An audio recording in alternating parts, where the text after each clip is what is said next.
We're going to practice some more proofs in regards to congruent triangles. And we're going to try a different approach here, one that is more visual. And so it involves less writing and more of seeing what it is that we know. And for a lot of us, that might help us see what it is that we're doing. They're called flow proofs. And what we are going to do is we're going to show the two triangles are congruent still, but instead of writing out statements, we're going to show in these individual diagrams what it is in each triangle that we know is congruent. And then we'll show that one at a time down here, and we'll keep track of that up top as we go. So in these proofs, you're still going to be given information because there are some things we can't just know just by looking at a picture. And we still have our proof statement that we're trying to reach. So you might notice that here in the flow proof, we have two diagrams in the beginning stacked above and below each other. And that reason is in the given information, you were told two pieces of information about congruence. So if we use that, the first thing we see is AO is congruent to CO. So we can mark that here. And the reason is very simple. It's because we were told that's true. So we just put given right here. So the reason that we know these two segments are congruent is that it was given to us. And so we're going to mark it there, and we're also going to mark it in our big diagram. Because over here, we're going to end up seeing what theorem comes into play. Is it side, side, side? Is it going to be side, angle, side? Is it going to be angle, side, angle? Or is it going to be angle, angle, side? Those were the four theorems that we had for triangles, to where when we show any of those three pieces of information, it was a guarantee that the triangles are congruent. And that is a case-by-case basis depending on the information that we have. So we keep going then, and we see we had another piece of given information right here that said DO, segment DO is congruent to segment BO. So find those in the diagram. Here is segment DO, and here's segment BO. I'll put 2 marks on each of these since we already did one before. So I see that here. The reason, again, is because it was given to us. And I'll keep track of that in the big diagram up here. So you see in our diagram so far, based on our given information, we've been told that we have two pairs of congruent sides.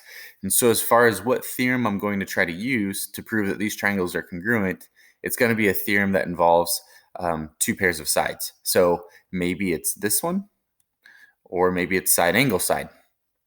But I'm not going to try to use these because they only use one pair of sides, and we already have two to go with.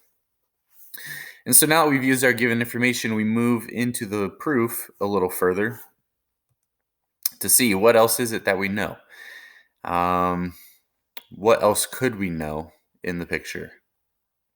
And you could ask yourself, do you know anything about the last pair of sides? Can we ever assume that two sides are the same length just because? And that's not a good strategy for us. So then the question is there a pair of angles that we know has to be congruent, because that is a given piece of information that we've always had to use?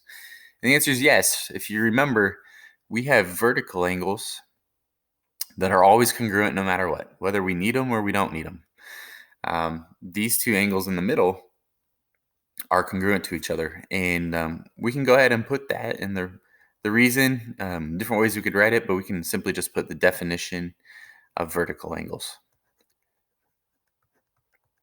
So keep looking for those angles.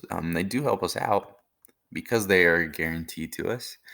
And if I go ahead and mark them up here in this diagram, hopefully you can see, based on what's shown, is that we have a side marked, an angle marked, and a side marked, and that is a case of side, angle, side.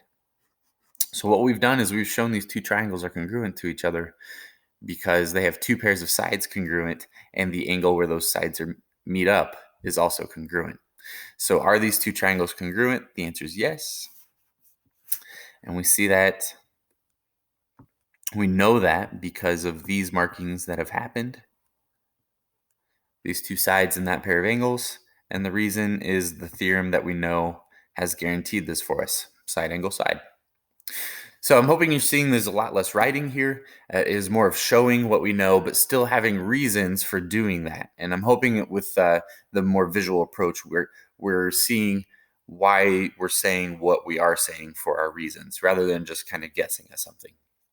So I'm going to try one more of these down here. Kind of a similar setup. We have that two triangles making a bow tie kind of shape. And we have given information, but you notice this time the given information, there are two pieces to it, but only one of them involves telling us what's congruent.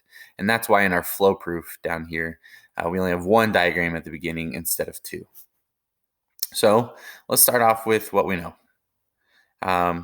What we do know in this diagram in the beginning is our piece of given information that angle J is congruent to angle M. And so we can go ahead and mark that here. That's the individual thing that we know at this moment. And the only reason that would be true is because we've been told that's true. There's no way we could just look at those and know otherwise. So I'll mark it there. I'll mark it up here as well. And then we continue on. And so the question is, what else could we know? Well, there might be a couple things, but also remember you had another piece of given information. And we read that piece of given information in the order that it's listed.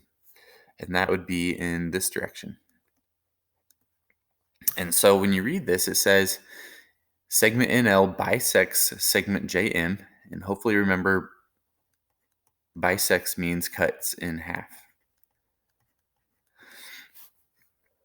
Now it's your job to figure out which of these segments is cut in half. Well, based on the order it's listed, here's the word bisect. Here's what's listed afterwards. This is what has been cut in half. Segment JM. So if you find segment JM, which is this whole segment right here, we were just told that segment has been split into two equal parts. So find those two parts of that segment, and you'll see we're talking about segment JK and segment KM. And so our given information about this bigger segment being bisected is that segment JK is congruent to segment KM, and that's based on, well, it was given information, but more specifically, actually, that given information was about having a segment bisector. So we can put definition, and I abbreviate that word, definition of a segment bisector. And so I'm giving you some reasons here in case you've forgotten them. You can mimic these in your proofs as we go. And so that's what it means for a segment to be bisected. That's how we knew it. And we'll mark that in our big diagram up here. And so we are on our way to knowing that these two triangles are congruent. We have two pieces of given information, of congruent information shown.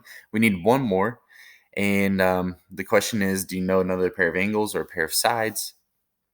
Well, if you recall from last proof, we have this pair of angles in the middle again, these vertical angles. Let's see if that helps us. If we mark those angles up here, would that end up helping us know that two triangles are congruent? And the answer would be yes, because if you look at the arrangement, we have an angle marked, a side marked, and another angle marked. And that is our theorem of angle side angle. So yes, this pair of angles is good. So here's the pair of angles I knew were congruent. The reason is that they're vertical angles again. So definition of vertical angles.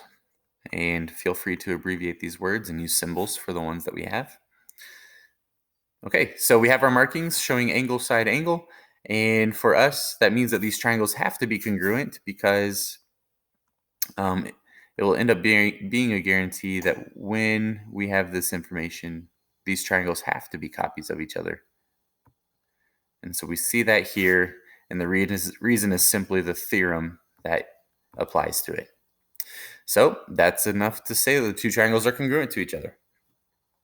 All right, so that's 2 out of the 3, and actually this is, we're calling it a homework assignment, even though we're doing most of it together, but I've gone through 2 of these, and all I want you to do is finish this last one for yourself, go slowly, and think about it, and see what you can come up with, and we'll discuss this at a later time.